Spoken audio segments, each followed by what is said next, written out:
আমরাও অশান্তি পাচ্ছি, জানি না বুড়া বৃদ্ধরা কীভাবে আছে, কীভাবে থাকে, তাদের নিয়ে আমরা বেশি সমস্যা। আমরা চাই সরকার আমাদের কিছু দেখুক।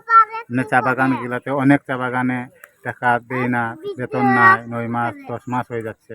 এটার বিনিময়ে আমরা অনেক ভোগান্তিতে আছি। সরকারের সামনে এই অনুরোধ করছি যাতে আমাদের শীত বস্ত্র দেও। সরকার থেকে কোনো অনুদান আমরা পাচ্ছি না, খালি যে আসে আর দিব দিব দিচ্ছি বলে আর চলে যায়।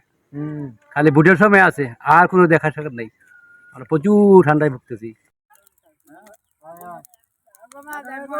শ্রমিকের অনেক কষ্ট মা বোনের দিয়ে শীতের জন্য আপনারা সরকার থেকে ঠান্ডার দিনে আমরা কাজ করতে পারি না, ঠান্ডা দিন প্রচুর ঠান্ডা, আমরা শীতের দিনে ঠান্ডা কাজ করতে পারি না। আমরা